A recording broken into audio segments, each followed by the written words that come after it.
ನಮಸ್ಕಾರ ಎಲ್ಲರಿಗೂ. ಮತ್ತೊಂದು ವಿಡಿಯೋ ಜೊತೆ ಸನ್ನಿಧಿ ಕ್ರಿಯೇಷನ್ಸ್ ನಿಮ್ಮೊಡನೆ. ಇದು ಉತ್ತರಾದಿ ಮಠದ ಹತ್ರ ಇರುವ ಸತ್ಯಪ್ರಮೋದ ಚೌಲ್ಟ್ರಿನಲ್ಲಿ ಮಾಡಿದಂತಹ ಮದುವೆ ಸನ್ನಿವೇಶ.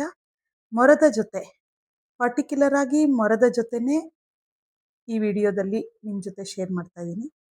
ಇದರಲ್ಲಿ ಶಾಸ್ತ್ರಬದ್ಧವಾಗಿ ಏನೆಲ್ಲ ಹಾಕಬೇಕೋ ಆ ಸಾಮಾನುಗಳ ಜೊತೆ ಡೆಕೋರೇಟೆಡ್ ಮರ ಮತ್ತು ಬ್ಲೌಸ್ ಪೀಸ್, ಬಳೆ ಎಲ್ಲವೂ ಒಳಗೊಂಡಂತೆ ಸನ್ನಿಧಿ ಕ್ರಿಯೇಷನ್ಸ್ ಅಚ್ಚುಕಟ್ಟಾಗಿ ನಿರ್ವಹಿಸಿದಂಥ ಕಾರ್ಯಕ್ರಮ. ನಿಮ್ಮ ಮನೆಯಲ್ಲೂ ಸಂಪ್ರದಾಯಬದ್ಧ ವ್ಯವಸ್ಥೆ ಮತ್ತು ಆಚರಣೆಗೆ ಇವೆಂಟ್ ಮ್ಯಾನೇಜ್ಮೆಂಟ್ ಬೇಕಾದಲ್ಲಿ ನಮ್ಮನ್ನು ಸಂಪರ್ಕಿಸಿ. ವಿವರಗಳು ಇದೇ ವಿಡಿಯೋಲಿ ಸಿಗುತ್ತೆ. ಧನ್ಯವಾದಗಳೊಂದಿಗೆ ಮತ್ತೊಂದು ವಿಡಿಯೋ ಜೊತೆ ಭೇಟಿಯಾಗೋಣ.